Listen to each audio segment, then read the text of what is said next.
Welcome to the WWE Podcast, the most passionate and authentic wrestling analysis on the web.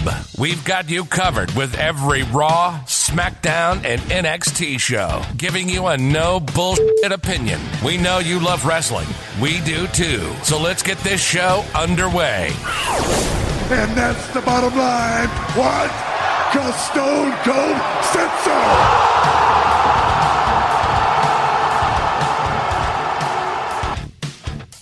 Welcome to the WWE Podcast. It is February 1st, 2020.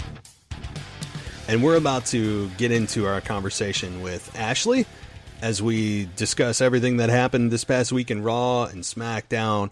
And of course, I had to get her thoughts on the Royal Rumble because I know that she desperately wanted to make our huge, mega four-way co-host show that took place this past Tuesday. So we kind of made up for that, and I got her thoughts for you guys, and very interesting, and we came up with some theories, and just seemed to be on the same wavelength with a lot of stuff. It's crazy, and so you get to hear that conversation in just a couple of minutes. But first, I just want to thank you guys for making it to this show and giving you giving me the opportunity to talk wrestling with you. I know that it is a very crowded field when it comes to podcasting and wrestling podcasting. And, we are very, very, very close, getting so close to the top 10 in terms of the podcast rankings on Apple Podcasts in the wrestling category. We're getting inching. My God, we couldn't be any closer. And I want to thank you guys for getting us there and scratching and clawing with us to be able to get to that category and that high of a ranking. I want to thank you guys. It's because of you that this show is a success. So props to you guys, right? I know that a lot of people hate me or hate this show, and that's fine. But I also want to thank those of you that have stuck with this show and gave me a good ranking and rating and review. And you guys are the reason that this show is successful. And this show is going to be here for as long as I am breathing air. Right. So as long as I am here and I am watching wrestling, this show will exist, and I'm going to continue to bring it to you and improve it as best I can. Right? That's improving my audio and not making sure my microphone is on max like I did like an idiot on my Rumble show, or just kind of giving the show a new coat of paint with new intros, new outros, new logo. I mean, these are the things that I know are important from time to time. So just again, big thank you. I do that every time, but I know it's kind of routine, but I do mean it. You guys really help this show be what it is. So thank you. And, I want to, just say, hey, if you want to reach out to me and tell me how I can improve the show, I really am all ears. I don't care if you criticize the show because that just tells me how to improve it. You can do so at on Twitter at The Real WWE Podcast. Not The Real WWE Podcast at Gmail is my email, but the WWE Podcast is on Twitter. I almost said the Twitter. I feel like I'm like some 75-year-old man that doesn't understand social media and calls everything like the Twitter and the Facebook. Although the Facebook was actually the name of Facebook, right? I mean, you guys remember that when Facebook was the Facebook, and it had like its own little logo of like a silhouette of a guy's face, and you could only be on Facebook if you were part of a university or a college or a high school, whatever. You had to have an EDU email address, right? I remember that. And then they finally opened it up to everybody. And when I just missed, thank God I just missed social media in high school and that kind of stuff. And I had flip phones all the way through college. So I'm kind of not sad that I missed all of the drama that is probably caused by smartphones nowadays. So, all right, way off topic, guys. We're going to get to the conversation with Ashley, and we talk Rumble. Not everything, because I know we've had a Rumble show. We've reviewed the Rumble at nauseum, but I wanted Ashley's thoughts because she had some different perspectives, and I know you guys were asking about what she thought, and we got that for you. We also get into where they could be going for Super Showdown. How do they get to Roman Reigns and The Fiend? What if they don't get to Roman Reigns and The Fiend? We cover that. We also talk about Daniel Bryan and his path right now. and the dog food segment on SmackDown with Baron Corbin and the Usos. And we also touch on the Orton attack on Edge and the emotional strings that have been pulled throughout this entire program that have just been A+ by WWE. Everything about it. You guys know that I critique WWE at the drop of a hat, because it's some of the things that they do can easily be avoided, and yet they just continue to do them. And in this case, Edge and Orton has just been damn brilliant so far. I know it's been 1 week, but Edge's return was handled perfectly. Orton turning on Edge was awesome. There's a lot they could do with that. We actually, myself and Ashley, describe how we would book this from now through WrestleMania. We have a template. I came up with a template of a previous program that went from about this time to WrestleMania. And I said, all they have to do is follow this template. So you get to hear that as well. And Braun Strowman won the Intercontinental Championship. And I think it's, as the announcer said, it's about damn time. And so I think that was a good thing for Strowman. Not so great for Nakamura, who's, I hope, not going to go into obscurity. But Braun Strowman ends up winning the Intercontinental Championship in all places at Tulsa, Oklahoma, as Vince would like to say. So big moment for him on SmackDown. Drew McIntyre winning the Rumble. What we thought of that. So just really everything that we could talk about, we covered. As we didn't get into every little thing because, as I said, it'd be an 8-hour show. But we also talk about Naomi, whether we think the fact that she's back is a good thing, where she could fit in, what she could possibly be doing, what Sasha and Bayley could be doing. Are they destined for a WrestleMania match against one another at WrestleMania? So lots of angles, lots of scenarios that we dig into, and of course, we didn't agree on everything. And that's a good thing, but we certainly seem to have the same wavelength in thinking when it comes to wrestling.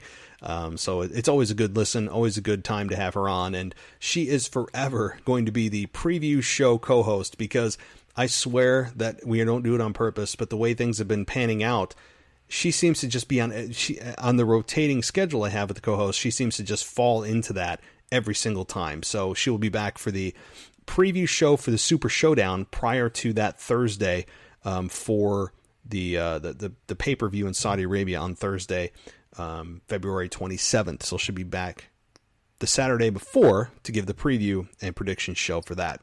So again, guys, head on over to patreon.com/WWE podcast. If you want an ad-free experience to get all shows ad-free, and you want video, and you want a shout-out on this show, and you want to get on Twitter, or maybe come on and do your own show with me, head on over to patreon.com/WWE podcast, and that's how you can do it. Or go to the website at www.podcast.com. Not ad-free there, but every podcast that we do is also there. As I said, if you give me a like and a subscribe on Apple Podcasts, it really is the best way to support the show. Even if you want to just kill the show and give me 1 star, it still kind of helps, because you're still ranking the show and giving feedback. So that's fine. It kind of goes with the territory. Not everyone's going to love what you do. That's cool. So, all right, guys. Well, I think that's enough for introduction and housekeeping items. Let's get to Ashley. Let's get to our conversation about the Rumble, about Raw, about SmackDown, and it comes to you right now. Well, it is now time for your weekend review, and I have somebody here that was unable to make the Royal Rumble show, but hey, it's not as bad as making your speakers blow out every single time you talk. I have no ground to stand on, and this is a great time now to welcome in Ashley Mann back to the show. We're going to get her Rumble thoughts. We're going to get into Raw and SmackDown and the general path and road that we are now on to WrestleMania. So Ashley, welcome back. We are really glad to have you here. Thank you so much for having me on. Yes, I apologize about missing the other night, but I'm so happy to be on here tonight and talking with you and catching up, so should be a good show. Definitely. And we're going to get to your Rumble thoughts that I want to just know, and I know that my listeners are curious as to what you thought generally about what happened at the Rumble. Obviously, McIntyre, Brock, Charlotte winning her the Women's Royal Rumble. But first, I know that you do another podcast, and I want to make sure that you let my listeners know where they can find you and what that's all about. Yeah, so I do another show called Wrestle Rewind. It's me and about four of the guys. It's aired live every Tuesday now at 8:30. But you can listen, of course, on any podcast like Apple, Spotify, all that good stuff. But yeah, just search for Wrestle Rewind and check us out. Awesome. Well, Ashley, I'm going to just give the floor to you, and then my listeners know my general idea of what I thought about the Rumble, and we got in a lot of detail early this week, and I'll recap some of that, but I just need to know off the bat, and people want to know off the bat, what did you think about the Rumble and McIntyre's win and everything else? Yeah, I guess I'll just start there. McIntyre was my pick going into it, and I was so happy just to see him, because the second he won, I don't think we've seen a Rumble victor that happy in quite some time, where you just see that genuine emotion just overtake them. And everyone knew, like, obviously he wasn't getting that type of reaction going into the Rumble, but we were definitely warming up to him. So especially seeing it was, 42,000, I think it's some odd number of people there in the stadium, just erupt like that with him. Like, I was just so happy for him. Just knowing his journey and everything that he's been through for the past however many years now. But yeah, I'm just so happy for Drew. Definitely happy that Roman didn't go over here just character wise, like we had talked about briefly before. I think it would have definitely hurt Roman with the momentum that he's gaining as well.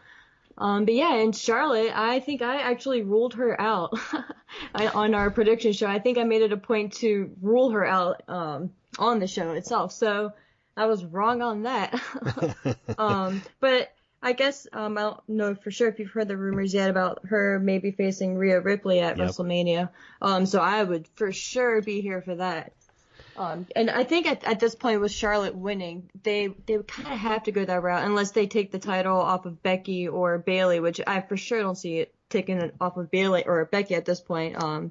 Either one of them, I would see Bayley for sure before Becky, but yeah, I don't know. I would definitely be here more so for Charlotte and Rhea than Charlotte and either of the two current champions. Just because obviously it's something fresh, and I think it would be an awesome match. Just thinking of the visual, seeing them face to face, and just the build to it, I think would be so awesome.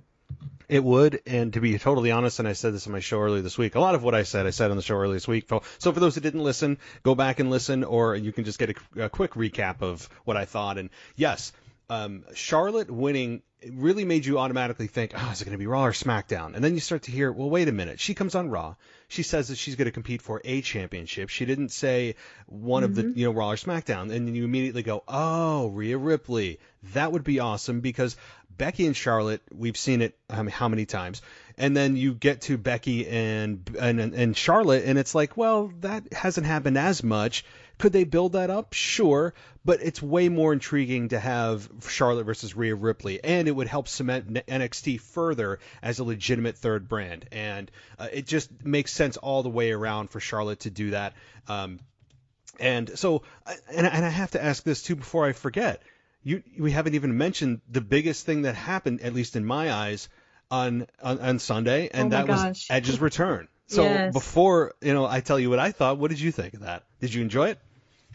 Absolutely. Oh my gosh, I jumped out of my seat when I heard that the "You Think You Know Me." Oh, like it was just so emotional. Just like I was mentioning with Drew, this was a completely different type of emotion, and just seeing the look on his face and just his lips quivering, it's just, again, like, as happy as I was for Drew, take that and multiply it times like 1,000 for Edge, just because of we never thought we would see him again, kind of like a Daniel Bryan, but maybe I don't want to say more severe, because everything's, I don't want to downplay Daniel's situation, but Edge had serious neck surgery and a neck injury and spinal injury, so there was just no way we ever thought he was going to make it back. And obviously to see that surprise, I'm just so happy. And then to see the follow-up that they did on Monday, I just thought was brilliant. It actually got me, because I thought we were going to see Rated RKO play out for a few weeks, maybe a month or two, and then have Randy turn. So to see them have that attack just immediately, I'm just super excited for that. I am too. And they did get me on Monday night too, and that's a great thing. There hasn't been something this intriguing happen in WWE in quite a while, since maybe the Fiend, in a different way, of course. But Edge, I just can't say enough about the moments that you get lost in wrestling, and the moments that remind you why you're a wrestling fan, those were one of those moments that, even though I knew that there were a lot of rumors circulating and there was a lot of credible sites reporting that Edge has been cleared to wrestle, I had heard it for weeks, maybe even months beforehand, that it was a possibility of him coming back. The reality is, like you said, when you hear that, you think you know me, and like the crowd erupt like it was Stone Cold second coming. I mean, it was that loud of a reaction, and like you said, to me, the biggest point in that was, of course, the crowd reaction, which gave me chills. But it was that camera shot that you got of Edge coming through the smoke, and he's standing there, and his eyes, like you could see him kind of tearing up, but he's 1 second, that yes. one shot when he's looking to his right, I think, or maybe it's his left, whatever direction he was looking in, just that one shot, it was just perfect. That is not something that was drawn up. It's not something that was quote scripted. It was just real, raw, true emotion from Adam Copeland. That's what it was. Exactly, and that's when it hit me too, because of course you hear the beginning of his music and you're in shock and you're excited, and then he comes out and then you see him and then he takes that second and then kind of like breaks you out of like you're being shocked and you're like, oh my God, what's happening right now? Like, he's actually here. Like, this is actually a real thing. Like, because I was one of those people who was like, absolutely not. There's no way, because I believed him. Like, I truly believe that when he said no, he wasn't coming back because he couldn't. Like, I actually believed it, even up until recently, like a few months ago or whatever, when the rumors really started picking up and he sent out that tweet and he said something to the effect of, no, I'm not, and no, I'm not, or something like that. I was like, yeah, people, like, we need to stop. Just leave him alone. And damn if I wasn't wrong. And I'm so happy to be wrong. Yeah, well, I thought there was a solid chance. I still, until you hear the music, until you see it and hear it and feel it, and that's the biggest thing here, was you felt this one. You felt it with him. It was such an emotional tug at your heart, because anybody who has watched Edge throughout his career knows that he did not end his career the way he wanted to. I remember his retirement speech, the Monday Night Raw after WrestleMania, when he faced Alberto Del Rio and had the championship, the World Heavyweight Championship, over his shoulder. We remember that, and it was nine years ago, which it seems longer. I mean, it felt like an eternity ago. So for him to come back, it felt a little bit like Shawn Michaels back in 2002 after he came back from his back surgery and then kind of felt things out and had another 5-6 year run. Some people say it could be considered better than his original run, which is of course debatable, but it just shows what kind of magnitude and impact he came on his return. And to see the shape he's in, I mean, God, it's not like he's a shell of himself. I mean, I really believe that he believes that he can live up to what he used to do. I mean, he's had 9 years to heal his body. He's clearly been training for the last year and realizing this is a true possibility. That is, I mean, he put some work into his body, and kudos to him. And from what I'm understanding from his contract that's been floating around the internet, is that it is a 3-year, 3-match per year contract with 25 television appearances per year. So if that is indeed true, which to me makes sense, I don't need him working house shows. I don't need him working every Monday Night Raw. I don't need that. He's kind of on like a in between full time and in between Brock Lesnar schedule. Like he's right in the middle of Brock and a full time person. I was about to say the same thing. Yeah, that's what he is. I guess for, I don't know how many millions of dollars, but good for him. And so that's the schedule I'd like. Few matches, 3 matches a year is perfect.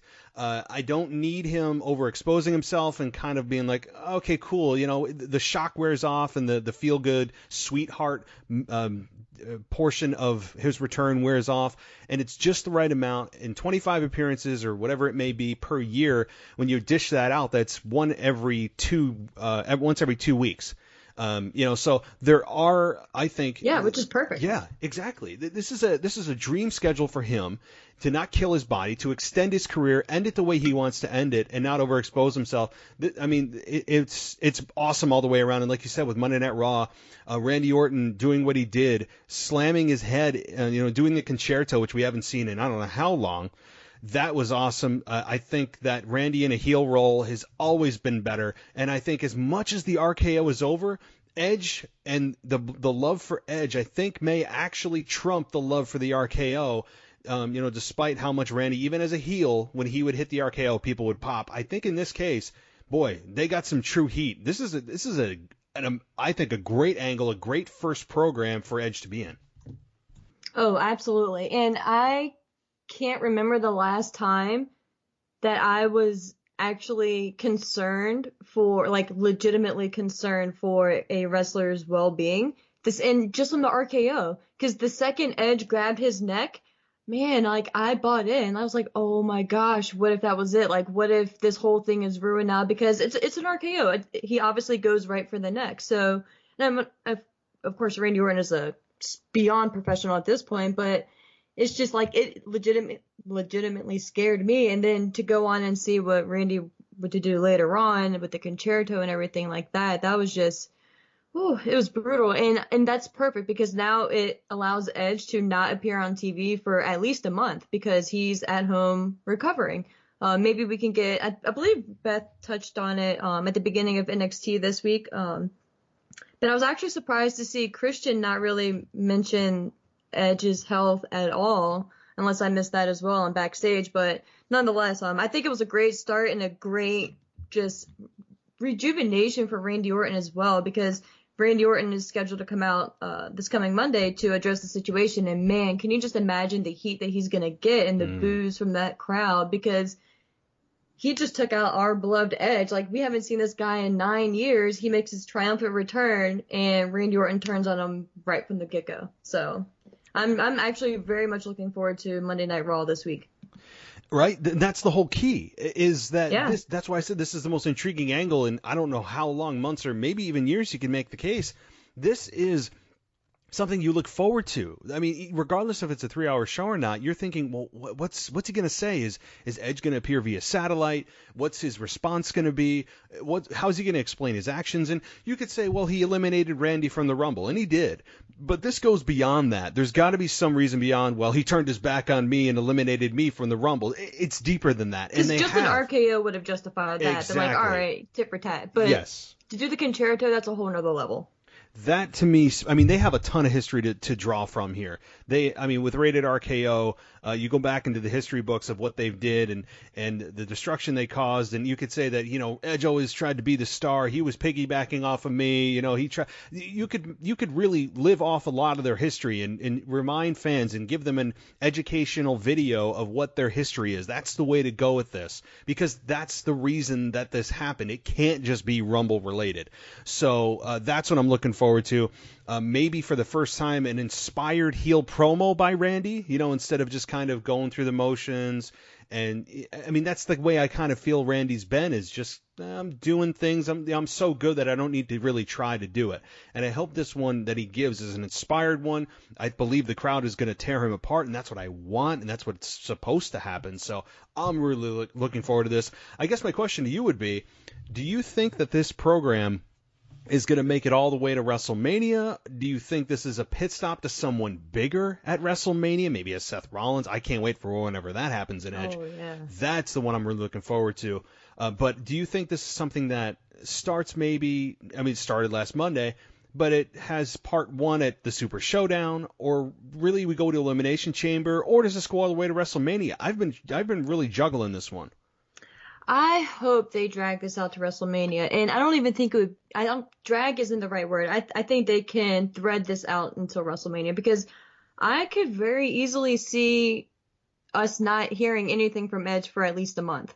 I think a month would be like a good cushion, so you're not pushing it. But because I think Monday is step one, right? And that's week one down that we won't see Edge. Have Randy come out, cut this nasty promo, just express just pretty much set up the storyline and give us the back history and explain why he did what he did to that level. And then you can drag it out, because then maybe next week you can have, I don't know, maybe Christian show up on Raw, because Christian is involved every week now. So it's not a foregone conclusion to even get in touch with Christian. He's been appearing on the reunion shows and everything. So it's very easy to drag Christian into this, or maybe just have Randy see Christian backstage, like Christian's talking to like a few of the guys or whatever, the production staff. And then Randy just comes up and attacks Christian.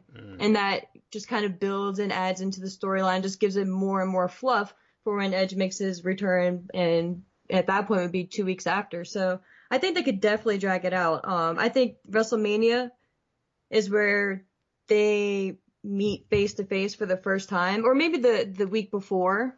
is when they're in the ring face to face, but no physical altercation or anything like that. Just because this is Edge, and with the reaction that he got at the Rumble and on Monday Night Raw, I think that you need to treat him like you would a Batista coming back or a John Cena. Like, you need to have his first match back at WrestleMania to set the standard, because then when he goes on to face a Seth Rollins, which you could probably do at SummerSlam, it'll make it feel that much bigger, which and then will help Seth as well. So I just hope whatever they have envisioned and planned for this, I just hope they do it right, which I have faith that they will, just by seeing how they did it the first two nights. And I don't see Edge coming back and not having a solid plan. So I have a lot of faith in this storyline going forward. Me too, and especially with Paul Heyman at the helm. I mean, Raw Raw has been really good now for a long time. It's not just your occasional, one that just happens by accident. I mean, we've seen last year, year before, and a number of years. I mean, look over the past 5 years, really, that Raw would be good for 1 out of every 4 weeks, and you'd have like 3 stinkers, and one that's like, oh, okay, it looks like they're getting back on track, and then it would just be kind of happenstance that you'd get a good show.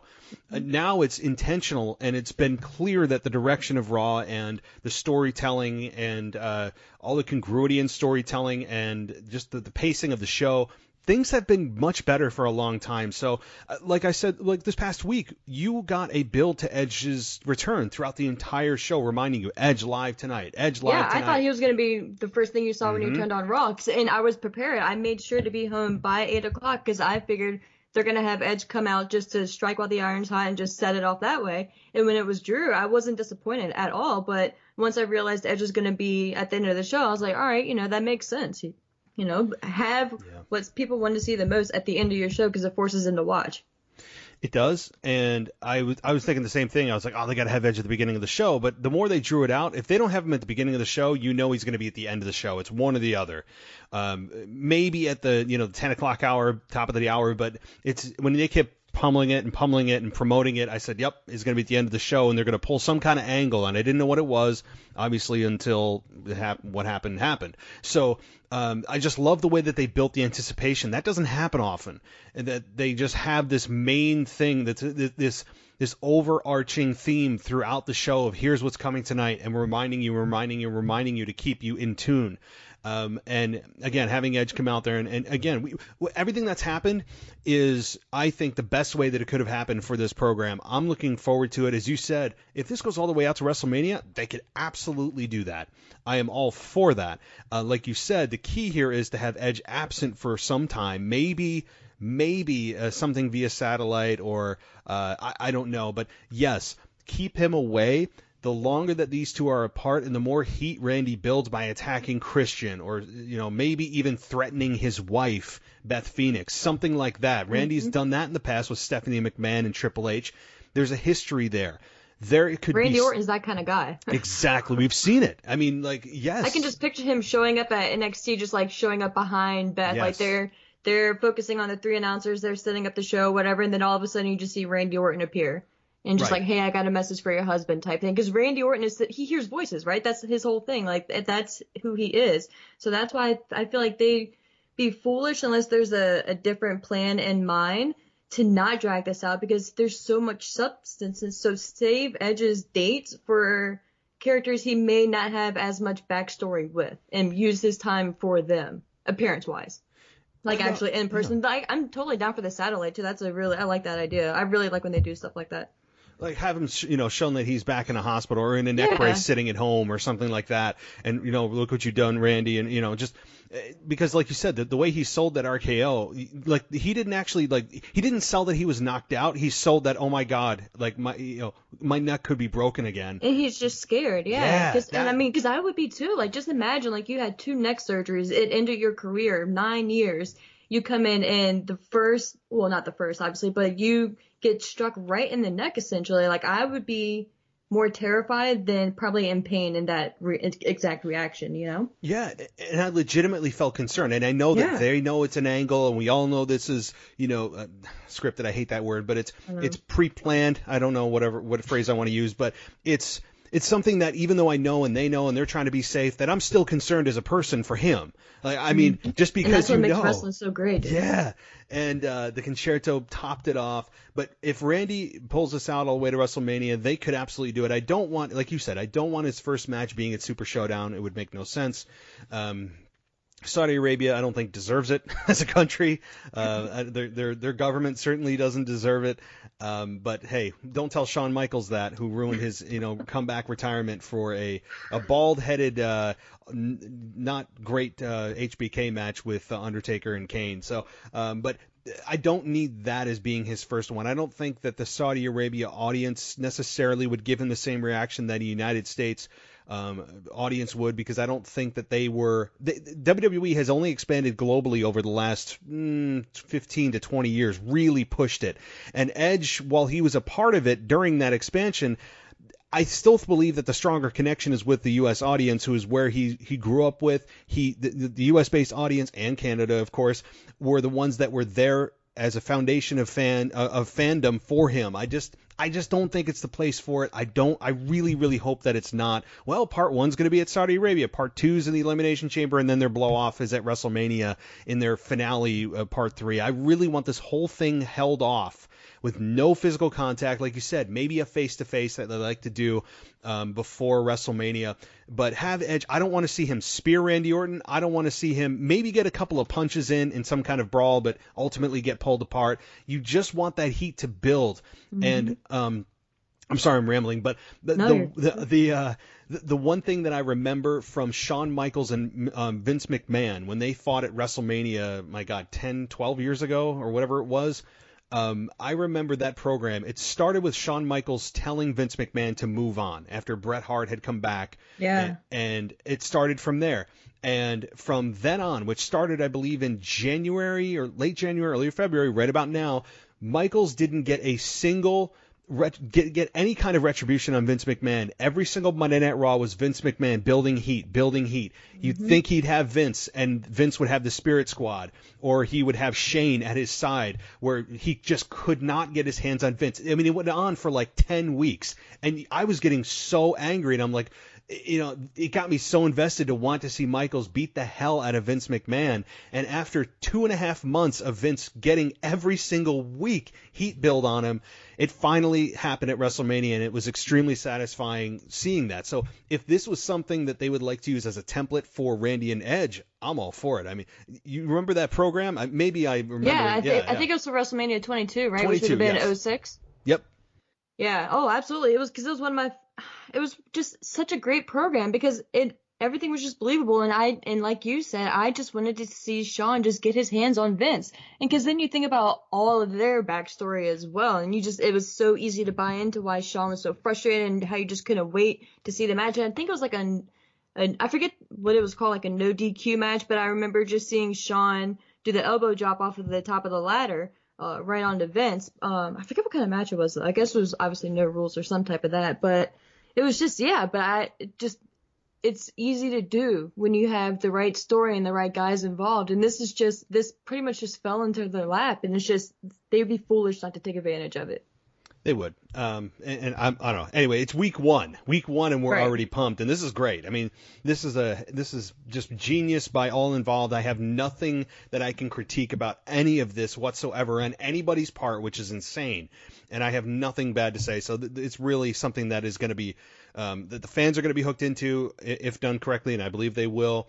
And, it's going to be awesome, especially when Edge finally gets that moment, and he will, of getting the victory over Orton, and to see not just Orton, but beyond that again, which he mentioned a bunch of guys that he'd said he'd like to work with, and Seth Rollins was on that list. I think Seth Rollins and Edge could really tear it up, whether maybe it doesn't happen until SummerSlam, or maybe even all the way to next year's WrestleMania, but that's a program I want to see too. So, all right, wow. So we have not just McIntyre's win, which we briefly mentioned, but I would say that was the right move. Having Brock Lesnar be eliminated by McIntyre, that was maybe, even if not maybe a slight notch below the pop that Edge got. That pop when Lesnar was eliminated really blew my mind of how crazy that reaction was. And I loved the beginning of that match with Lesnar just dominating. And I called it. I said, not to toot my horn, but I got the winner wrong. But at least I said that with Lesnar in there, he's either going to get eliminated really quick and people are going to be shocked, or he's going to dominate and throw people out and throw people out and throw people out and build to who's going to eliminate him. And lo and behold, it was Drew McIntyre, which was, I think, the right choice. It immediately made him babyface. And it was the right call. Having Roman Reigns, even as the runner-up, did not make me happy, but he ultimately got eliminated, and that's the important point. So, moving on, though, I do also want to ask, was there anything else about the Rumble, though, that you wanted to chat about before we get into more of this week? I think that pretty much covers everything, all the major points for sure. All right, awesome. Because I know that there was also Asuka and Becky, which what was your thought on that? Just gotta I was ask. thinking about that. Yeah, the match was okay. I think I enjoyed their Rumble match from last year better than this one, just my personal preference. But it was definitely a good match, and I like what they did with the mist and all that. But it kind of makes me wonder what they're gonna do with Becky going forward. Like I had said in our prediction show, I saw Becky winning this because they can obviously set up their third match at WrestleMania if they need to. If like a Shayna Baszler or Ronda Rousey isn't available for Becky and you have no one else built up by then. So I would enjoy the match, but I'm just kind of curious to see what they do with Becky and to see her promo from this past Monday and what she said and how she's calling herself the GOAT now and that she's just going to start going after people. That's interesting, and I'm curious to see what they end up doing with that, or if it was like if they actually have her going after people and attacking people, or if that was just a promo and they're still just going to set up matches in their typical fashion. So I'm really curious to see what Becky's build into WrestleMania this year is going to be, because just think of how hot she was last year and the storylines and Ronda Rousey and just all the momentum that they had going into Mania, and this year, I don't want to say Becky's cooled off. It's just a different type of build. And I really want to see who she's going to end up facing at Mania. Me too. Rumor has it, again, so many rumor mills are out there, but to me, the most logical, if Ronda's not coming back, is Shayna Baszler. I mean, they had a program back in Survivor Series, and they had a promo, sit-down promo that really was jaw-dropping. Oh, I loved it. So exactly, they have something to build on there, and they clearly have chemistry. They have to me, their personalities gel very well together. They both kind of stand for the same thing. They have the same type of brash personality and in your face, I'm gonna just call you out or just beat you down.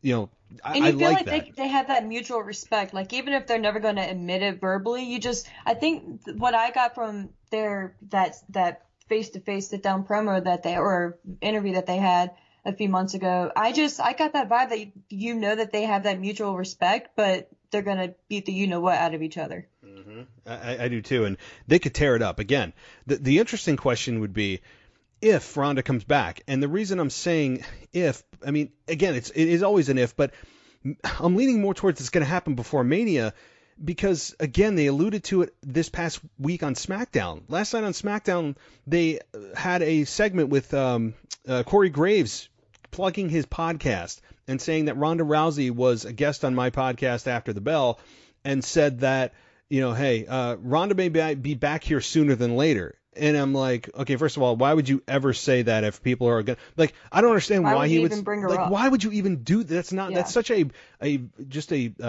low energy way to bring her back into the conversation. But nonetheless, it was said, kind of alluding to that she'll be back before WrestleMania comes to us. So if that's the case, if Ronda's back, if Shayna Baszler's there and Becky's there, it's kind of a weird scenario, because if Charlotte goes after Rhea Ripley, which I believe she will, does Shayna Baszler go after Bayley, and then you have Ronda after Becky? I mean, that to me would make the most sense. How would that work if Ronda's injected into the picture? I guess, yeah. I don't want to say Survivor Series ruined it, but if I see Shayna come up before Mania or come up to have a match at Mania, I want it to be against Becky. No disrespect against Bayley, but I just don't feel like right now that's the match that I would want to see for Shayna at Mania. I want to see her go against Becky. But I have a weird feeling that Ronda's not coming back for Mania, or maybe if she does, like, I kind of see Ronda coming back the Monday after Mania, and then maybe just going from there. Which is kind of weird to say because obviously the star power that Ronda has, you would expect her to be here and be setting up some type of storyline going into WrestleMania, but I don't know. For some reason, I have a weird feeling that she's not coming back before Mania. But then again, I was completely wrong about Edge too, so I could be way off here. But I think it's going to end up being Becky and Shayna, Charlotte and Rhea, and Bayley and Sasha at Mania. You're probably right. I'm okay if Ronda doesn't come back before Mania because I like the potential matchups that we have in-house. I don't necessarily need Ronda there. If she's there as a special enforcer or I don't even know if in a guest referee role it would really benefit the women that are competing in that match because it would skew the winner. Maybe she comes back after a match is over and beats somebody down. Or like you said, the Monday Night Raw after. God knows that's a crazy show. Yeah, because you can see, so let's say Becky beats Shayna, and then Becky says, all right, now I've truly beat everyone. Because for me, I kind of, with Becky's promo this past Monday, I kind of flashed back to heel Rock when Goldberg was making his first debut, when Rock was saying he's beat everyone, because that was right after he beat Stone Cold at WrestleMania 19. And I think it was pretty sure it was the very next night on Raw as well. Yeah, he cut that promo, and of course that's when Goldberg made his debut. So I kind of feel that for the Ronda's return. I see Becky beating Shayna, which of course I would be upset about, but that's kind of the point, right? And then Becky comes out and gloats and really calls herself the GOAT now, and she's truly beat everyone. And then bam, Ronda's music hits and the place goes crazy, and just go from there. I'm all for that. I like you said, I want things one-on-one this year, for God's sakes. I don't need a triple threat and any women's front or any main event for that matter. Any singles championship, please, one-on-one, for God's sakes. And that's why I'm kind of leaning towards Ronda doesn't need to be there in ring. She could just kind of kick off the next year of WWE, if you will, on the Monday Night Raw after. That to me would be more intriguing. But the other point, and you kind of glossed on this, with Becky being a little more arrogant, a little more cocky, she's kind of been like that all along. But to me, the Raw promo this past week was much more heelish. And I don't know if that was on purpose or her just going over the top of being way too overconfident as a babyface, not necessarily trying to signify or plant a seed that she's turning heel. To me, I took it very heelish. Nobody in their right minds, as a babyface, gloats that arrogantly and creates a jacket for themselves, calling themselves the GOAT. That's something that is earned to you by people that are not you. I just took it very arrogantly, and I said, it wasn't to me something as a babyface that you should do.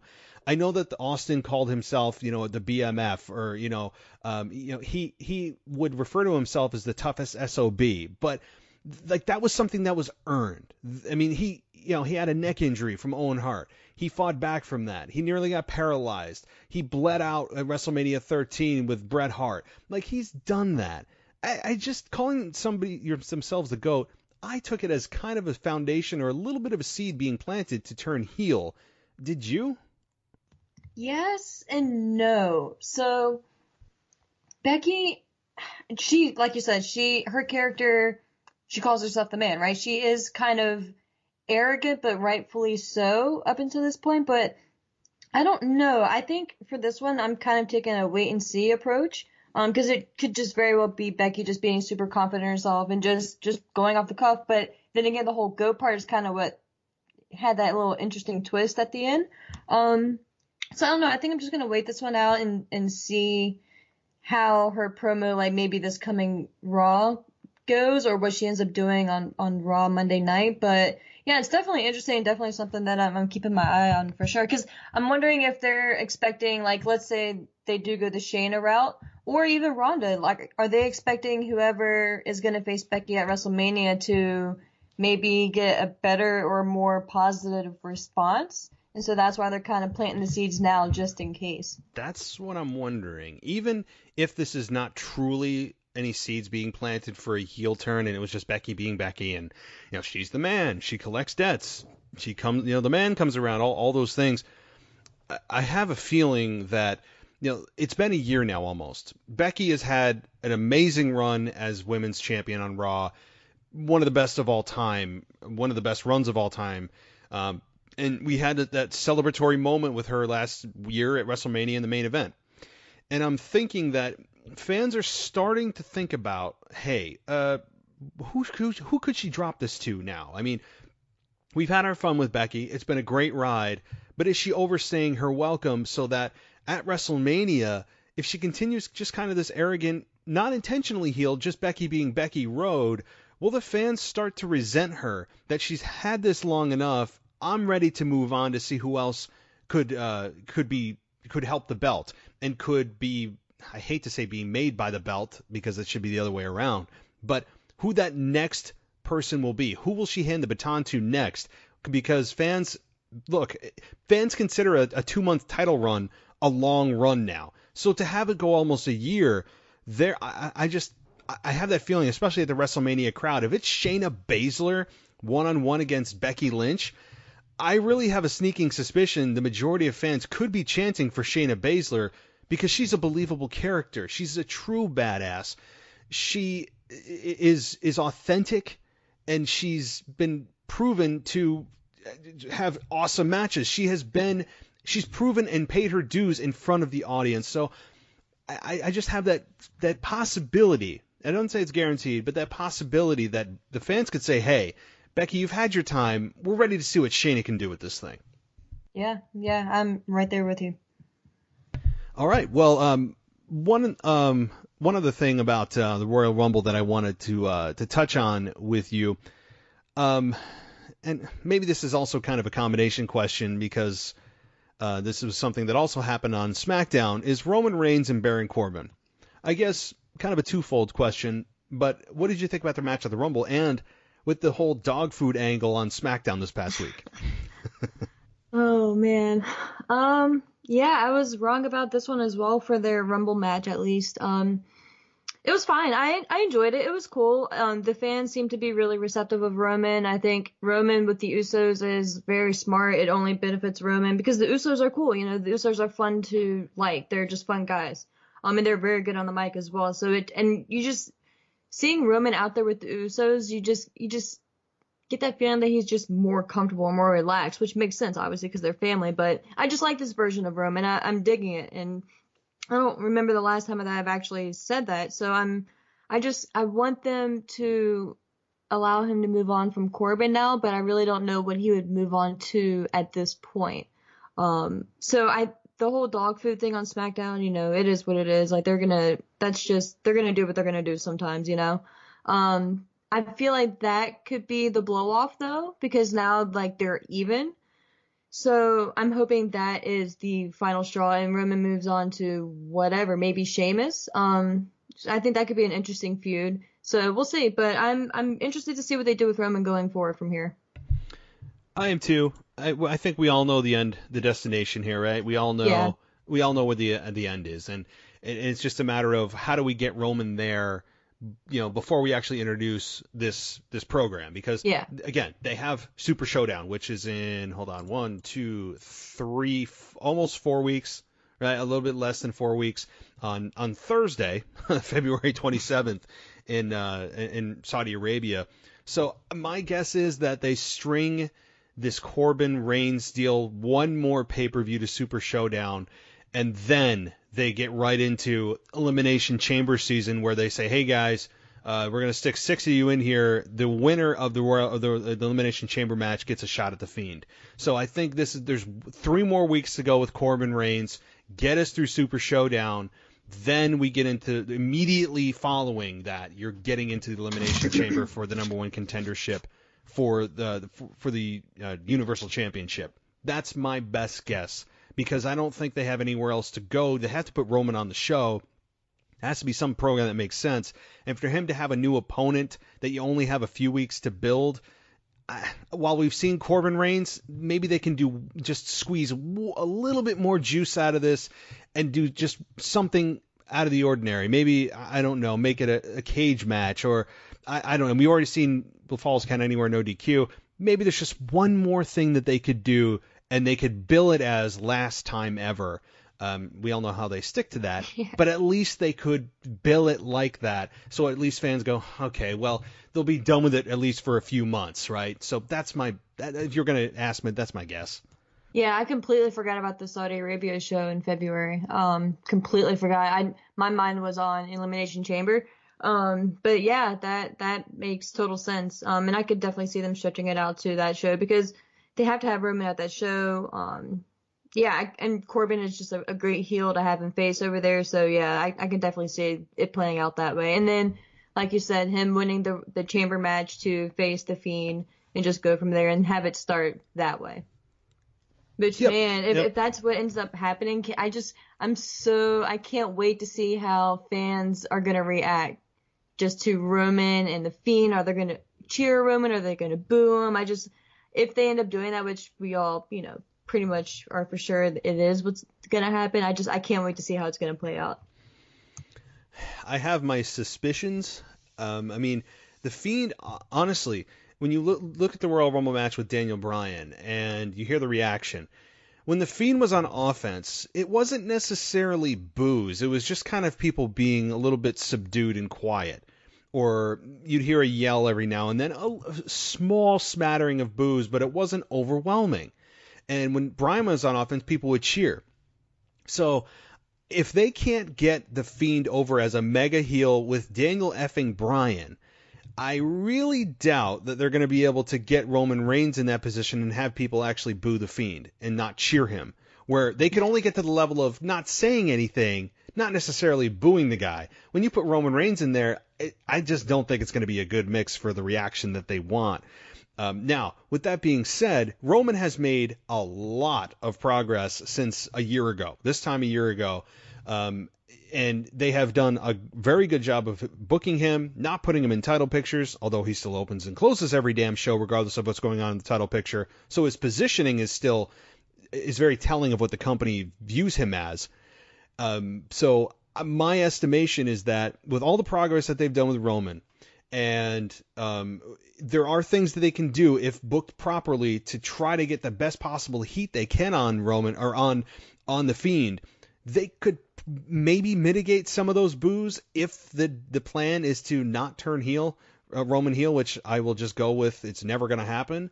So yeah, I'm interested when you get to WrestleMania and they're in Tampa. What does the crowd do? I mean, I'm so interested to hear it.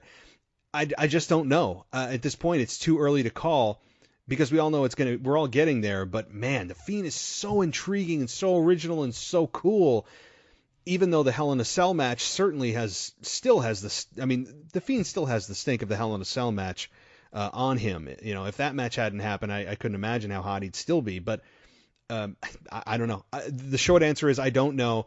But I would venture to guess it's not going to be overwhelming, an amazing reception for Reigns and booing the Fiend out of the building. I just can't see it. Yeah, I can see maybe 60-40 at best, Fiend Reigns at Mania, reaction-wise. I don't know, man. And then I'm sitting here as you were talking, I'm thinking maybe, what if they don't? What if, they do have the Elimination Chamber match and whoever wins gets to face the Fiend. And what if Roman doesn't win there either? And they have someone else face the Fiend, which is a completely different story in and of itself. But that would be interesting and pretty telling as well if Roman has another opportunity to go to the title match and he loses that as well. There's this, that's something that I don't think we're really thinking about because we think it's just a foregone conclusion. But what if also, and I think maybe it's a little more likely that, okay, Roman wins, we get the match that we all think is going to happen. What if Roman loses at WrestleMania? I mean, and the Fiend continues his championship run. That's a possibility. Look what happened with Brock Lesnar and Roman Reigns when we all thought it was going to be, okay, let's just get us to Mania. Let's just freaking have Roman win and let's get on with our life. Pull the Band-Aid off and let's just get on with it. And Brock Lesnar beat Roman Reigns.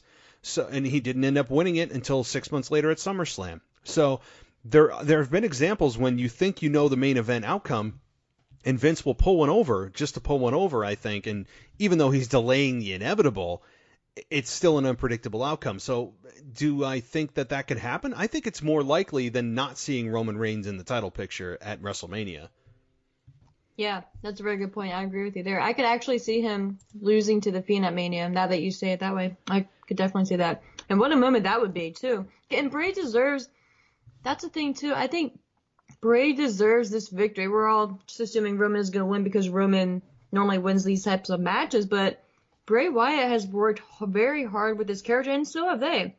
You know, the people behind the scenes in WWE. So a lot of people have put a lot of work into that character in this build, and he's the champion for a reason. So I think we're all assuming, too, that Roman is going to win, but I think just because Roman is, like, the face of WWE in a lot of people's eyes, but I don't think that we should just necessarily count the Fiend and Bray Wyatt himself out of this match either. I don't think we should. No. And like you said, the thing is, Roman is, I don't want to say that he's beyond the championship, but at this point in Roman's career, he's been around a long time now and is a singles competitor for the last 5 years. I think that having him lose at WrestleMania won't hurt him long term, because Roman is pretty damn Teflon, because we know that Roman Reigns eventually will be champion again, and we know that 99% of the cases Roman can beat any heel, right? So I think having Roman Reigns lose, and if he lost in an ultra competitive way or lost in a way that was controversial and maybe the Fiend cheated to win of some kind of way, that wouldn't necessarily hurt Roman Reigns. It would, that's my thought on it, because if they're worried about, well, we don't want to hurt Roman, look what we've done. Well, again, it's about how you win and how you lose that really matters. So there are things that they can do to protect Roman while still keeping the championship on Bray Wyatt. And like you said, I really, really, really hope that the outcome here and the thinking here is not, we're just building him up for Roman to beat him. We're just going to build up the Fiend. He's going to be this unbeatable monster. He's going to take 16 curb stomps, and he's going to take 18 chair shots, and he's still going to get up.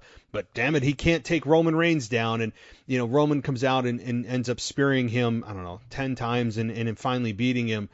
I just think that there's more damage to be done on the Fiend than there's damage to be done on Roman Reigns by a loss. Absolutely. I couldn't agree with you more. So, all right. Well, speaking of that, just kind of touching on the Fiend and Daniel Bryan, which I think is going to be, again, I feel like the Super Showdown here is just going to be a continuation of kind of. It's going to be like Backlash. Yeah, it's Backlash. It's just kind of like picking up the pieces and sweeping away, the first part of the WrestleMania season, and let's just get to it. So, to me, after Super Showdown, we get into the thick of it and start to really see the WrestleMania card take shape. We're still kind of in the Royal Rumble after effect, so I'm thinking the Fiend and Daniel Bryan may have one more encounter in Saudi Arabia. We didn't see Daniel Bryan on Smackdown per se. They showed a video that he did on WWE.com about loving this business too much, which I really believe is the case. Everything he says, I believe. I was going to bring that up. I really, really loved that video. That shot. It was such a good piece, man. And it was just real and from the heart. And it was just Daniel Bryan. What y'all call it? Just Daniel Bryan, just being himself. And it's just what makes you love him, Yeah, I know. I hear your dog shaking in the background. That's sorry. fine. No, that's okay. It's okay. I have get her out of the room. I have my dog, and I try to every time I let him out of the cage when I'm recording, he'll try to come up to me and rub and make noises and start running around the room. So I have to, unfortunately, just either keep him out of the room or just put him in his cage just for an hour, just because I know. Yeah, I normally keep her out of the room, but she was just insisting on staying in here. I was like, all right, well, just go lay down, and she woke up. So sorry. Yeah, no, trust me, no, it's fine. I do the same thing. But yes, I loved that video with Daniel Bryan. There was nothing scripted about it. It was Daniel Bryan speaking about the truth and that he loves this business. And we got a teaser on SmackDown that not only does Daniel Bryan return next week, but also the Firefly Funhouse returns next week. So I think that in sync, you will see these two have one final encounter at Super Showdown. because they're both returning the same week. Neither one is in any other program right now. It's a short time frame to get this built to the next pay-per-view of Super Showdown. So, again, this is just the final chapter in the Royal Rumble TLC kind of era that we're in, and then I think we'll get into the real meat of what WrestleMania season's about. So, if Daniel Bryan and The Fiend do indeed meet at Super Showdown, which I think they will in some way, do I even dare ask this? Do you think it's even possible in the remote area of your brain that Daniel Bryan captures the Universal Championship at Super Showdown? I don't even know if I should ask that. I mean, I guess it's possible, right? Anything is possible in WWE. But no, I think if Daniel was going to win the championship, he would have at the Rumble at this point. Yeah. Like you said, I think this match, if it is going to happen, which I'm sure we probably will, I could see it being a cage match or something like that, over there. Just Daniel Bryan saying, like, you can't escape me, like, this way, the strap didn't work, but maybe a cage will, or just something to that effect. And then that being the final blow off there. But yeah, no, I unfortunately don't see Daniel winning there either. Yeah. Or winning the title. If it's a non-title, then, obviously, yeah, I could see that. But, well, maybe I shouldn't even say obviously, but no, I don't see him winning. Maybe it's not going to be for the championship. Maybe he just says... Just like a grudge match or something. Yeah, which I'm fine with. Fine with. Because, when WWE said that they are... The automatic rematch clause is antiquated, and then yet Rey Mysterio gets out of nowhere, like 3 opportunities week to week to week of getting a ladder match for the United States Championship and a rematch for the United States Championship. I mean, at some point you're like, well, what are you talking about? You're doing this now, right? I mean... So, yeah, I'm fine with it just being a grudge match. I don't need the Universal Championship on the line. Maybe just Daniel Bryan needs to fight just to prove to himself that, he still belongs here or something like that. There's ways to go about it. All right. So, actually, talking about Andrade and Humberto and Rey Mysterio, I'm sure you heard the news of Andrade being suspended for 30 days due to a failed wellness violation. And yeah, I did. And so, yeah, I mean, you see these come through, and sometimes you're like, whoa, really? And we, the non-wrestling fan, and some wrestling fans probably think automatically, oh, steroids, he's shooting up. I mean, that's just the knee-jerk kind of lazy analysis, I think, that some people make because, all wrestlers take steroids. But oftentimes, I mean, again, we don't know the details. It's confidential. It's, HIPAA laws. We're never going to really know unless he discloses it of what exactly he failed. It could have been painkillers. It could have been something that he didn't let the office know that he was taking, through a prescription. Or maybe. And I've heard a lot of times that's what it is. Like if they don't submit their prescriptions by a certain deadline, then, they're automatically hit with it. Exactly. So I've heard it's as minor as things like that. Not even, the prescription could be 100% valid, but if you don't have it in by that deadline, you're done, sorry, that's a mark, So Exactly. I've definitely heard of things like that. And I don't see it being like a malicious thing that he was doing or like anything crazy like that. If I were to take a guess, I would say it was probably just a mistake that he just, something in a similar fashion to that. And this will probably be like the first and last time he gets popped for something like that. Definitely. I have no concern about it. It could have been something very minor or just pain pills are a common occurrence. There's just, that will stick in your system. Maybe it was marijuana. Who knows? It could have been something. Yeah. Yeah. And really quick, if you think about it, because if it was something major or not as minor or something like that, they would have taken the title off of him when they had the chance before they suspended him, because it's 30 days, they definitely would have just stripped him of the title, or not stripped him necessarily, or had him lose. That's what I mean, removed the title from him before they suspended him. That's the other thing, right? They kept the championship on him, and if it ever came out that, oh my God, he was shooting up, or he has heroin in his system, or something, the WWE would have taken the title off of him quicker than you could say, failed. You failed your drug test like that. They clearly knew that it was something that was just kind of like routine. Okay, you failed. Sorry, pal. You're out for 30 days. And I have no concern about it. Furthermore, though, I mean, you have Humberto be the reason for his write-off. You have the DDT, the hammerlock DDT that he returned the favor of doing to Andrade on the concrete, which isn't really concrete, by the way. They'd like to say it, but it's just a sub padding under the padding. But nonetheless, you have what I think here is so striking to me that I love, and I talked about this, I don't know, some show than last week, is that Zelina Vega and what she brings to Humberto's character is something that you can't measure. She is an athlete in her own right, but the look of concern on her face after Humberto did what he did was money. She continues to be invested in every move that happens in the match. Her promos are consistently believable, and she has something about her that you just listen to.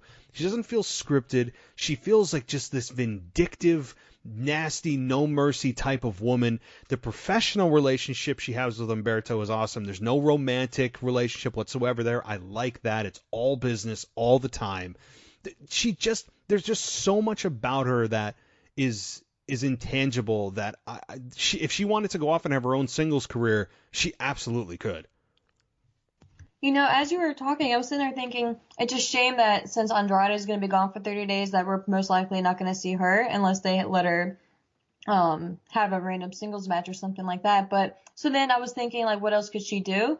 And wouldn't it be cool since it's established? Sorry, my dog jumped up. Can you hear me? That's okay. Okay. Wouldn't it be cool if they had some type of backstage segment with Aleister Black and Zelina Vega running into each other, or maybe her addressing him and saying, "Hey, I heard what you said last week. Maybe not even that she has some free time on her hands, but maybe just set it up and have her start accompanying him to the ring as well, because we've seen with what they're doing with Sami Zayn that they're allowing a manager to manage multiple wrestlers at the same time. So not necessarily, I'm not advocating for them to be a faction, but her manage two individual wrestlers. I just think that would be a cool dynamic, because it's established that her and Andrade are just a professional relationship. Whereas maybe they don't mention it, or maybe they could eventually mention the real life relationship that her and Aleister Black have. So I just think that could maybe be a cool twist. And even if they do go that route, I'm not saying that I want it to be a romantic storyline driven angle. I just want her to be the badass manager that she is for Andrade, for Aleister Black, and it just so happens that they're married as well. I just think it could be a cool dynamic. Yeah, it definitely could be. They've never even teased that whatsoever. They've kept them separate. And you're right.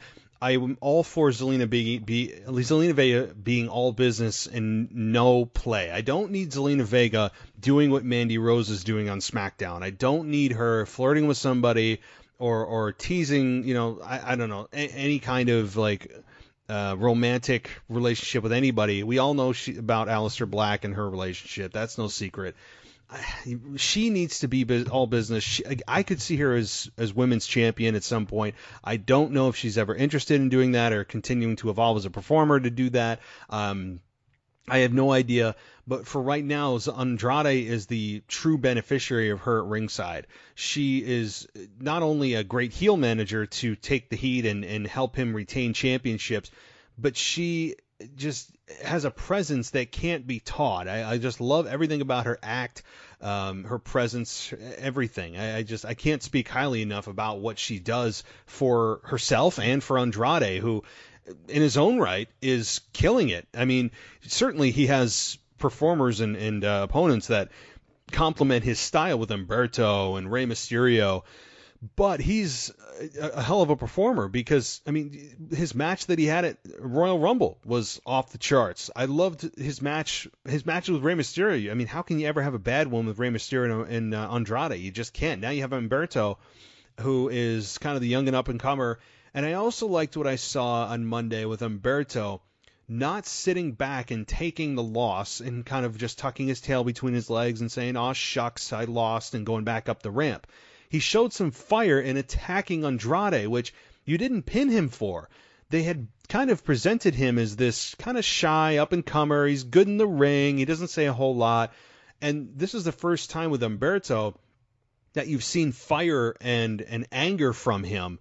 And I really like that. He didn't sit back and take it and go, "Oh, darn, I'll get him next time." He did what he should have done, and that was attack Andrade. And, of course, this is also a great reason an excuse to keep Andrade out for the next few weeks as he serves his 30-day suspension.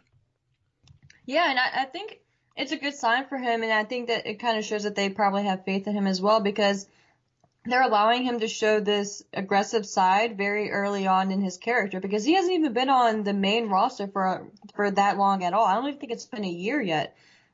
So I think it's promising for him, because you have guys like Ricochet, who they maybe, he's a phenomenal athlete and he's always going to give you a good match, but you haven't seen that necessarily like Pitbull, like aggressive, like go at you type of side from him.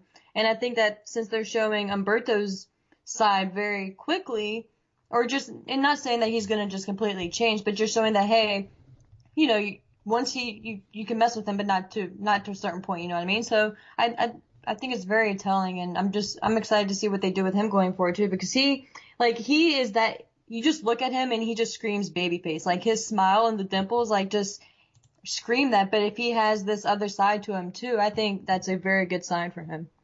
Oh, he has that. He's like a 15-year-old face on a 28-year-old body. He's just got that young look. Yeah. That, and the hair too. Like it's just it fits. Like it's well done. Humberto's parents, well done. Yes. I mean, congrats. Good job, guys. I mean, yes, he has a promising future, a bright future.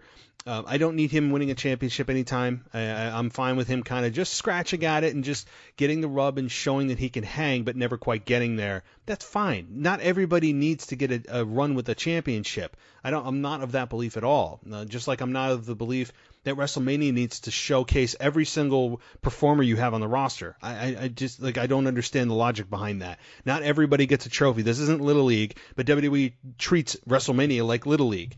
And it's not good, I think, for internal competition, because I think that when you have everyone going, well, I know I'll get on the show somehow, even if it's in the Battle Royal, I believe that there is, as an athlete, you have that internal drive to be better. When you have a platform that you're going to be on, that's the biggest of the year, and at least you'll get a spot. I'll get a jersey, and I'll get on the show somehow. I'm happy with that. I think some people probably feel that way, and I don't think that really is a catalyst to bring out the best that you could be to get on the show in like a main event or something like that. So I think internally it creates kind of like I get a trophy too, for some people that may not be super motivated. And on the flip side, you have WrestleMania for the fans. My God, we all know it's a marathon. It's just too much. I mean, I think I told you that. I actually fell asleep during the women's main event, and I tried my damnedest. My body's like, nope, you're not. Yeah. And I fell asleep during the main event of WrestleMania, which I couldn't believe. I was there, and we couldn't even celebrate Becky's win. Like, literally the second he hit the 3 count, I had to leave, because if I would have been 2 seconds later, I would have missed my train, and a lot of people didn't even leave there until like 3 o'clock that morning. That's right, you did say that. Yeah. But it's stuff like that, like it takes, you can't even enjoy that moment. So like you were saying, like not everyone has to be on the card. No, but it's so funny. I was just doing like some wrestling nostalgia shows this week, and we look at WrestleMania 15. That show was 2 hours and 45 minutes. It was under 3 hours. WrestleMania was shorter than a Monday Night Raw. Exactly. Like, how is that possible? Mind-blowing. And we think about those WrestleManias as some of the best of all time. And, of course, you had an all-star cast. You had Rock, you had Austin, you had Undertaker, you had Triple H. I mean, you look at the names. Of course, that helps. But, my God, you're never left wanting more after WrestleMania. You're left going, oh, my God, now we have a 3-hour Monday Night Raw to go. And there's the pre-show and the post-show, and it's your brain as a human being. We only have X amount of space for information, and about halfway through the show, you're already at capacity. Well, because you got to think too. A lot of people tailgate, so a lot of people are getting there at 11, 12 o'clock that day. Yeah. So you're thinking they're there for 12 hours. Oh God. Like at that point, like by the time 8 o'clock, 9 o'clock comes, you may only be an hour or two into the show, but those people have been there all day. And now, since their stadium shows, they're outside, and either the heat, especially this year in Tampa, it's probably, I'm sure it's not going to be blazing hot, but it's, going to be pretty warm. So just all that factors into the show, and all that factors into, yes, like you want to have people, a nice payoff for people who have worked hard throughout the year and allow them to be on the card, like for the Battle Royal type. But, at the end of the day too, like you should earn your spot on the card in a singles match, or not in a singles match per se, but in a match, but not like a battle royal type. You know what I mean? If you have a storyline, you're on the card. If not, you're not. Like, and it sucks. And like it's just, it is what it is, you know. And they build the WrestleMania as the Super Bowl of the year for them. Well, when you look at the Super Bowl, who's there? The people that deserve to be there. They don't have every team come out and get a play in and get a throw and, oh, my turn, my turn. I mean, that's not the way it works. In any championship game for any sport, you have the best of the best be there, and that's the way it should be. I know why they do it, partly because it's probably good for morale for some of the talent, even though it's kind of gifting them something that they may not have earned. It kind of, number one, the fans are exhausted. It's not great for internal competition, but I also think the other part of this is that for their network numbers, so they can say, "Oh, Wall Street, look, we had more people watching our network this year than last year." So I think longer events, by the very nature of the long events, kind of skew that number to Wall Street to show that we have have the WWE network being watched more often and longer by our subscribers, even though they're extending the shows. That skews the number that they're trying to portray when you dig into why that is. Why are people watching the network more? Well, it's because you have an 8-hour WrestleMania and you have a 5-hour Royal Rumble, and you know what I mean? So I think the other part of this is Wall Street. I really believe that. Oh, for sure. And speaking of Wall Street, I'm sure you heard the news this week, the Wall Street numbers and how much the stock dropped and all that. I did not. How did I miss this? Really? What happened? I think, man, because you heard of, George Barrios and what is her name? The co-presidents for WWE, they were forced out. So Vince released a statement. I don't know if it was from Vince himself or like Vince's rep or whatever, but yeah, he like forced out the co-presidents, which once Wall Street found out, WWE stock plummeted. Oh, Michelle Wilson and George Barrios. Yeah, there we go. Yeah. The stock dropped. God. I think it got as low as like $40-something. So I'm reading. I'm glad you told me this because I can't believe I missed this. Yeah. Quick thing. It says the firm's stock tumbled 21.5% to $48. Its lowest level in nearly 2 years following the sudden departure of George and Michelle. Wow. Read Vince's comments. Try to find them really quick because they were quite interesting. He says, I am grateful for all that was accomplished during their tenure, but the board and I decided a change was necessary as we have different views on how to best achieve our strategic priorities moving forward. Wow. And these people have been there for like 10 years, like not just like a couple years, in prominent positions too. So, and for him to just make any type of statement instead of the standard, we appreciate your time, best of luck in the future endeavors type of thing, just to actually say like an explanation, it's quite interesting. And then to see how the stock dropped.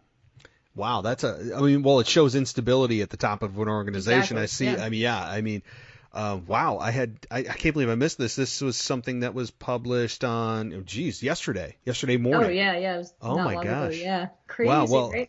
I think that is pretty telling that it's again very general and we don't know if you ask Michelle and you ask George, hey, what were your strategic visions and how did it differ? And, I would love to know what their strategic vision was versus Vince's strategic vision. What was the true catalyst for that? I would love to talk to these people. I would love to hear a podcast from them. Oh, man. What? Wow. That's big. And I will say that if you're into stocks and things, buy, right? Buy WWE. That is certainly something that I think if you're into that kind of stuff. And I actually owned WWE stock. Oh my gosh, 5, 6, 7, 8 years ago. And it was like $20 a share, and I'm like, I don't know. And then it's like spiked to like $60, $70 a share. But anyway, so that's a very interesting statement by Vince, and the stock tumbled almost a quarter. That's huge. Right. So, holy crap. So a couple more things, and then we'll wrap this thing up. Unless you have other things. Honestly, it's impossible to cover everything because there is just, especially with all the different angles and things and But to kind of lighten the mood, or maybe not, what did you think of Santina Marella making his appearance in the Royal Rumble match for the women? Did you find it entertaining? Did you say, what is this nonsense? What'd you think? I was one of those people who was just like, it is what it is. And I was happy for Santino. I mean, of course, I get that it's a man dressing up as a woman, obviously entering the Women's Rumble, and there's plenty of other athletes who deserve that spot and all that. But I mean, it was just to lighten the mood. It was just for fun. So it is what it is. It was fun. I think he was on After the Bell, or he did an interview somewhere where he had mentioned that he was going to maybe try to come back as himself next time. So I think it is what it is. Don't get too worked up over it. Although I can see why people would be upset, because there are plenty of women on the roster who deserve a spot like that. But for me personally, I was like, it is what it is. I was actually more surprised that Sasha Banks was not in the Rumble match than that Santina was in. So yeah, with Sasha not there, it was very surprising. I know that on SmackDown, Bayley alluded to that Lacey Evans is responsible for injuring Sasha, which is why she wasn't involved in the Women's Royal Rumble, which I actually haven't heard what the real deal is. I would assume Sasha was injured to not make an appearance in the Royal Rumble match for the women. I mean, yeah, I have no idea. Come on, yeah. It's been very radio silent on the whole Sasha Banks incident, if there was one. So, yeah, that's very surprising. But the other point that I wanted to ask you was Naomi's return on SmackDown, clearly challenging next for the Women's Championship on SmackDown, and has a new look, has a RoboCop head that's kind of like doubles as a disco ball coming down to the ring. She's got somewhat new gear. She's got new hair. She's relatively the same gimmick, and she's challenging now, assumingly, for the SmackDown Women's Championship, probably at Super Showdown. What do you think about Naomi's return? We kind of alluded to, and I actually thought Nia Jax would make a return and really make her presence felt. Yeah, me too. But Naomi's back. How do you feel about her? Yeah, I'm here for it. I'm a fan of Naomi. I was actually a fan of hers when she was the champion. I think she was a really good champion. I think she really proved herself, and I think she has pretty decent matches. And I think she's a very good character. I love the neon light gimmick and the dancing. Like, I just think it's a cool character and a cool vibe, and not a lot of people could pull it off and just like embrace it and just make it feel natural as she does. So I'm here for it. And I think it's a good pairing, her and Bayley. I think they'll have a decent match at Super Showdown if that's where it ends up happening. But I think this is kind of like a good holdover for Bayley as well until she gets into her feud with whoever she's going to face at WrestleMania. But yeah, I'm here for it. I think it's going to be a good match, and I'm happy that Naomi's back. I am too. SmackDown certainly needs depth on the women's end of the roster, and I'm all for it. And everyone likes her. Yep. Like, she gets a reaction. Like, people actually like her. It's not just, people stand and just, like maybe clap just out of politeness. But like, people are actually happy to see her. Yo, certainly, and it's been forever. I mean, I don't even know the last time I saw her. It might have been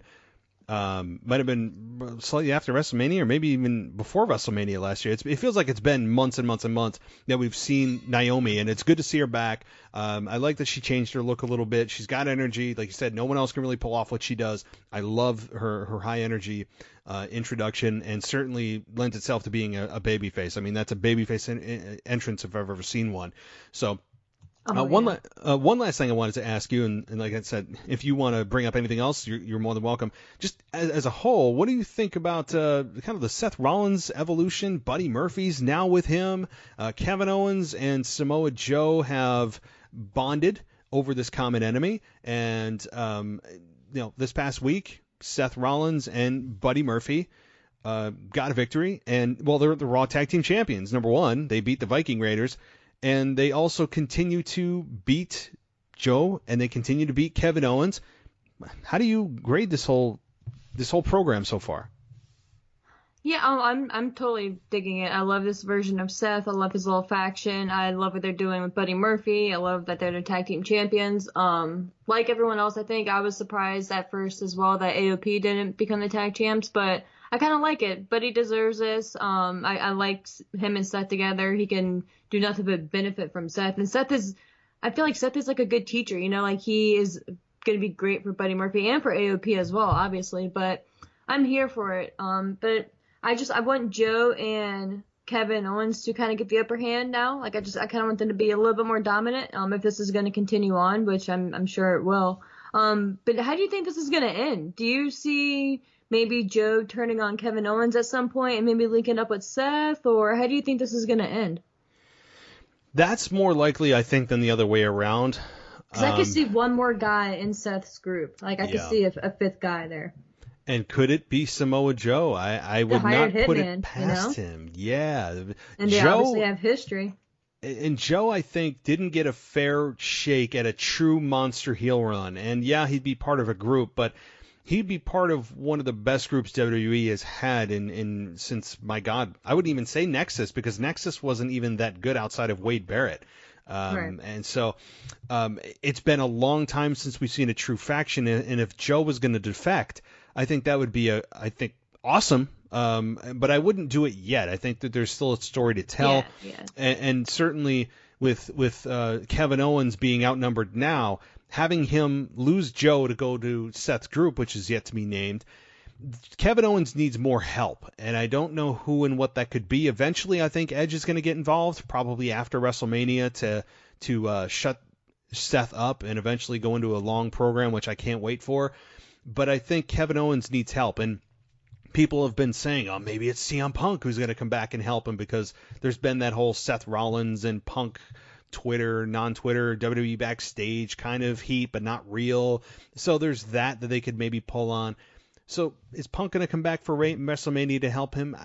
I don't know. Maybe he shows up at Mania and has a one-off. I don't know. But the point is that if that's going to happen, if Joe's going to defect, which I ultimately think could be a possibility, or maybe they just go their separate ways after this program's over and peacefully go their separate ways. I just think there needs to be somebody else in the moment to help these two just combat this group that is dominating right now. Yeah, no, I agree. Real quick, what do you think of what happened on Friday night with Otis and Mandy Rose, and now they're gonna have a date on Valentine's Day? It's funny when that happened, she said, "Oh, I'm not available this Friday." I'm thinking, oh, here we go. It's finally gonna say, "You thought I would actually like someone like you," and then we all get, And then she said, well, I'm available the following Friday. And I really didn't know it was Valentine's Day until Tucker said, I'm like, oh, crap, that's right. It's a nice reminder. I don't use, I'm like, oh, phew. I'm like, you just saved my marriage. Right? Like, thank you. So when he said that, I'm like, that's right.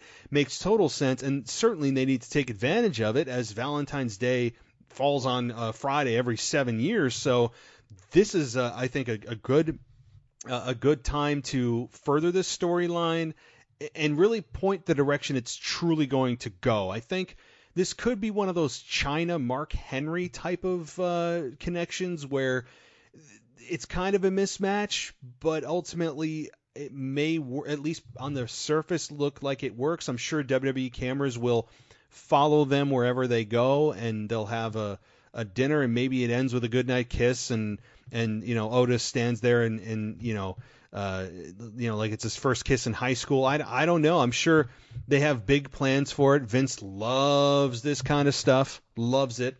And I'm sure Vince's fingerprints are going to be all over this one. Ultimately, do I see her and Otis being a true item and not just being this Otis being the butt of the joke to have Mandy eventually just, crush his heart like we all think is going to happen? I'm 50-50 on it. I hate to cop out. I don't know. What do you think? Part of me has this weird feeling that Sonya Deville is going to get involved and get kind of jealous. I kind of see Mandy taking a liking to Otis, and just kind of I see their Valentine's Day going really well. And I see just Sonya getting kind of jealous of the attention that she's given to Otis. So, and I think it's gonna break them up, because they keep losing every week too. So they've got to be losing every week for a reason. And I think this Otis storyline was just a segue to get Sonya and Mandy actually feuding, just besides the standard tag team breaking up. So I think that may be the end point, and Mandy actually being the good guy, where we all assume Sonya would be. Yes, you're right. I mean, They've teased the tension between these two, and then last week when Sonya said, "I want Otis on my ringside for me because it seems to help you," ultimately having Sonya Deville lose because of his presence outside the ring, having him help Mandy in the Royal Rumble was actually pretty funny. The way that she fell out of the ring into his arms. It was perfect. It was so perfect. It was, and they've done a lot of things to undermine the relationship between Mandy and Sonya Deville, and I'm fine with that. Ultimately, if this is going to be, the ends to the means here are, it's going to be Mandy versus Sonya, because Sonya is the jealous friend that is being pushed to the side because she's now with this new boyfriend and she is getting no attention.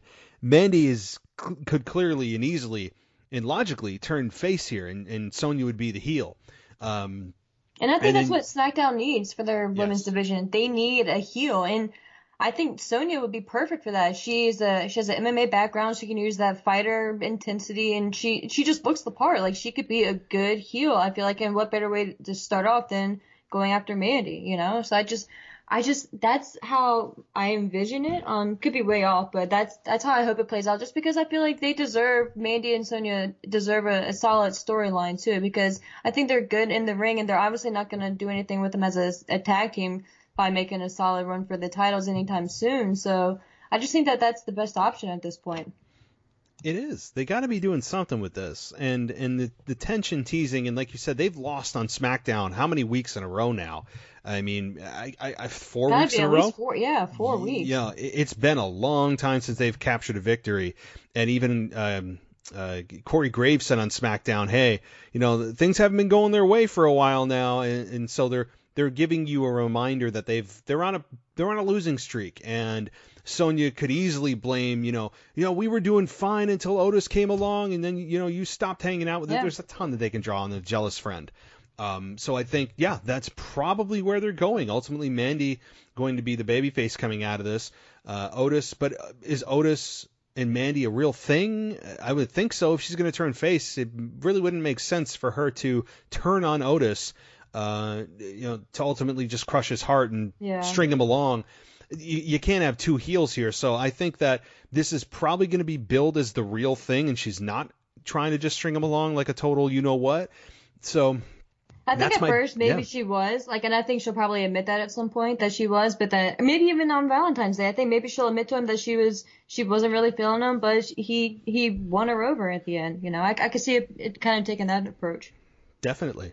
There's no question about it. And I'm so happy for Otis. Like, it's just, at least right now, like, just seeing how happy he was, like, it made me happy, you know? And the funny thing about this is, yes, it's a storyline, but I'm sure in real life, like, let's be totally honest about this. I think the fact is, you probably wouldn't see somebody like Mandy with Otis. I mean, let's just be honest. So Otis is probably literally the person is having the time of his life right now. Oh, it's a win-win all around. I'm not body shaming. I'm not body shaming. No. The facts are facts. Like, I have never in my life seen anybody look like Otis and also see somebody in his arms like Mandy. It's not going to happen. It's just not. So Otis is probably like, "Hey, Vince, can we just like continue this for a while? This is awesome." So I'm sure he's loving it. I'm sure I'd like to know what Mandy as a person thinks, like not the character, the person is thinking about this whole thing. I'm sure she's having fun with it. But I'm sure that Otis, again, I don't know his real name, but is truly enjoying it more than he will ever let on to anybody. That, hey, it's just a job. I don't think anything beyond that. Yeah, BS, right? So this is something that, again, I think it's good for everybody. This is something that is easy to follow. It's fun to follow because you want to see week to week how the things build and what's next for them. Are they going to hug? Is maybe he going to kiss her? Like, what's going to happen? Versus, to me at least, it's much more enjoyable than the just impossible to follow Bobby Lashley, Lana, Liv Morgan, Rusev, Jerry Springer on steroids, but in a bad way TV with the other side on Raw. So this is much more enjoyable to me. Me too. All right. Wow. Well, boy, an hour and a half goes quick. It really does. It's insane. So now, again, there's a lot more that we just didn't get into and dive into. I mean, we could dive into what Charlotte Flair and what she's been doing, where she could truly be going, if there's a possibility of her going anywhere else. I mean, there are things that we didn't touch on. Aleister Black kind of being pushed to the side this past week, and he faced Kenneth Johnson, I think, this week. There's a lot of different things that we can go into, and short of sitting here for 5 hours, I think I'm going to end it here. But I would like to thank you for coming on, and of course, though, before you head out, remind everyone where they can find you and the other podcast that you do that is available on other platforms, and it's also video, right? Yeah, the video stream is every Tuesday at 8:30 through Facebook. Check out Wrestle Rewind, and of course the audio version is available on podcast pretty much anywhere at this point. And yeah, I'm on Twitter at ASHMANNS. But thank you so much for having me on. It was such a blast being able to recap this entire crazy week that we've had. It's crazy, man. Like how much things have changed in a week. It's insane. And this, again, as a whole, and I said this and I continue to say it, even though it's been almost a week now, I wanted to see how I felt and digest it. The Royal Rumble this past Sunday was one of the best Royal Rumbles I've ever seen watching wrestling ever. And the way that it was structured, obviously Edge's return, which gave me goosebumps. It gave me, like, I have watched Edge's return probably 30 times, like, on YouTube. Just that clip WWE has. Like, it's just that is true emotion. It's wrestling at its damn best, and that's what keeps you glued, are those moments. Those are the things I love. And so this past week, wrestling is really on a high right now. I mean, Raw is doing really good in its storytelling for the most part. Again, the Royal Rumble was awesome. That was one of the best pay-per-views in general that I've seen in a while. And now, of course, we get into the beloved Saudi Arabia events that, don't worry, we only have 8 more years to go with their agreement. So people better buckle up, whether they boycott those events or they watch them or hate them or think, whatever of it, it's blood money, all that stuff. I mean, the fact is it's here for 8 more years. And I'm also doing my math here. And don't you know it? 3 weeks from tonight is the preview show for the Saudi Arabia event, Super Showdown. So, and actually, if you hang on, I'm gonna Google something because I gotta know. Let's see here. What I'm doing is let's see here. Elimination Chamber 2020. What date is that? That is, let's see. Okay, Sunday, March 8th. So that would put us, let's see, 1, 2, 3, 1, 2. Oh, no, I think our streak ends. Okay. Oh. But, that's crazy. So here, think about this. The Super Showdown is the 27th, a Thursday. That's just insanity. And then 10 days later is Super Showdown on March 8th. Jeez. So there is 0 turnaround time for the Elimination Chamber. That's crazy. That is, I would think that it would have been like, at least a 2-week gap minimum, but that's only a week of television they have to get ready for the Elimination Chamber. So if we think we had a lot of content thrown at us right now, just wait till that few weeks span. Yeah. Wow. That's shocking. And then obviously WrestleMania. So our next, I'm just scheduling this out because I'm very curious. I know, we have 1, 2. Okay, so you'll be here for the preview show, and then 1, 2, 3, 1, 2, 3. Yes, as the